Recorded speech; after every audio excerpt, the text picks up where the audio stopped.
Terima kasih masih bersama Net 5, Peter. Sebagai orang yang sibuk, pastinya kita akrab dengan yang namanya penyakit asam lambung. Betul ya. sekali. Kalau aktivitas tinggi dan juga terlambat makan tuh biasanya gejalanya muncul, Syil. Termasuk nih kalau lagi nervous gitu, wah itu asamnya langsung naik tuh. Benar. Nah, jangan dianggap remeh loh gejala asam lambung seperti itu. Karena kalau tidak ditangani dengan baik, penyakit ini dapat menyebabkan kematian. Yap, dan gejala serta cara penanganan penyakit asam lambung akan kami kupas tuntas dalam segmen Agenda Khas Net 5.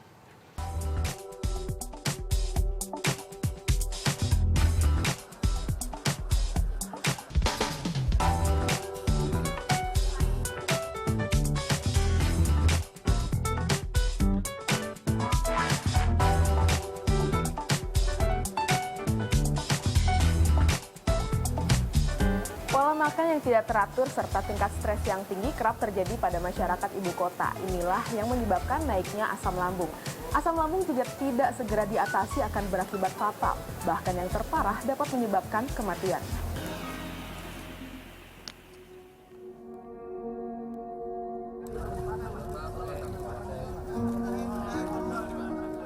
Mei 2015, aktor senior Didi Petet tutup usia.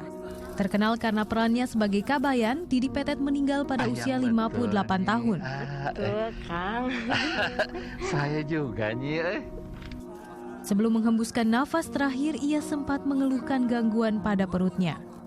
Diketahui Didi Petet meninggal dunia akibat penyakit asam lambung. Tidak banyak yang tahu kalau penyakit asam lambung ternyata dapat berakibat kematian. Jadi sebenarnya yang harus kita pahami bersama adalah tidak pernah ada orang yang meninggal karena asam lambung meningkat. Gak ada kejadian seperti itu. Komplikasi dari asam lambung meningkat yang akhirnya menimbulkan perdarahan ini yang mungkin membuat seseorang meninggal. Jadi bukan karena asam lambungnya meningkat. Penyakit asam lambung atau istilah medisnya gastroesophageal reflux disease atau GERD bisa terjadi pada siapa saja.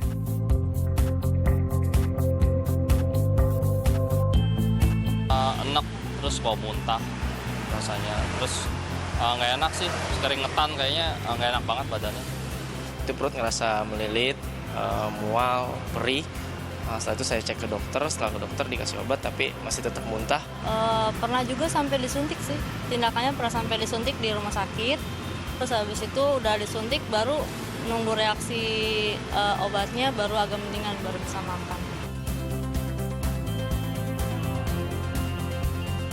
Makannya telat, sama terlalu cepat, mengunyahnya nggak terlalu cepat, gitu. Jadi nggak bagus buat pencernaan. Kalau pola makan kadang sih suka telat, karena kan kadang suka lupa, jadi makanya sempat divonis itu mah, tapi ternyata itu bukan mah. Aku makannya suka yang pedes asam gitu, jadi ya gampang perih, lambungnya gampang kena stres juga sih. Ya, pola makan berpengaruh besar.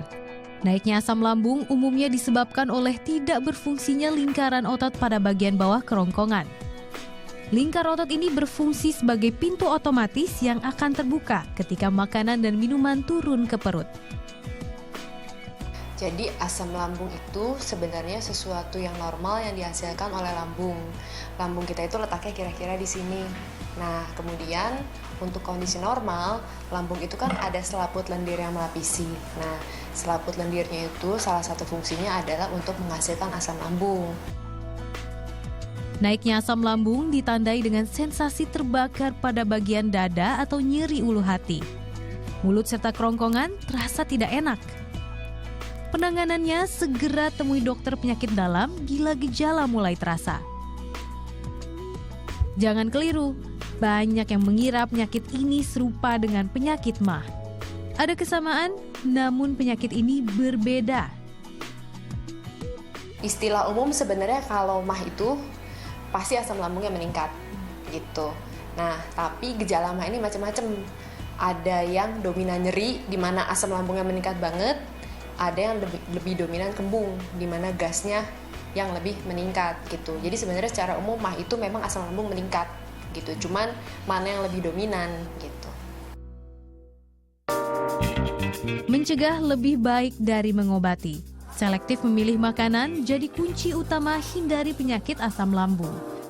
Jauhi makanan pedas karena dapat memicu naiknya asam lambung. Pola makan tidak teratur juga menjadi penyebab datangnya penyakit ini. Kesibukan yang menyita membuat Fani kerap abaikan waktu makan. Awalnya itu biasanya kalau telat makan nggak teratur. Misalnya dari pagi sampai siang kita tuh nggak makan, sekali makan langsung banyak. Itu biasanya lambungnya kaget, itu pasti bakal kambuh.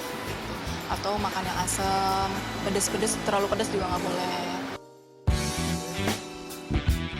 Selain sediakan makanan ringan, Fani juga sediakan obat lambung bila sewaktu-waktu rasa sakit menyerang. Dalam tahap lebih parah, peradangan pada lambung dapat sebabkan penyakit kanker. Hindari stres, juga jaga pola hidup lewat makan dan selaraskan dengan olahraga teratur.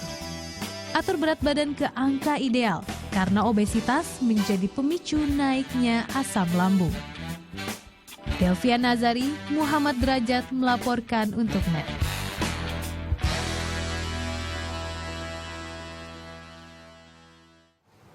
Nah, kalau salah satu juga disarankan nih Sheila, pada saat misalnya kita merasa lapar nih, bagi yang mengidap asam lambung itu, konsumsi aja makan dengan porsi yang kecil, tapi agak sering gitu ya. Betul sekali Peter, dan itu salah satu trik untuk menghindari asam lambung yang naik ya ketika kita di tengah-tengah kesibukan. Iya, tapi porsinya juga jangan banyak-banyak.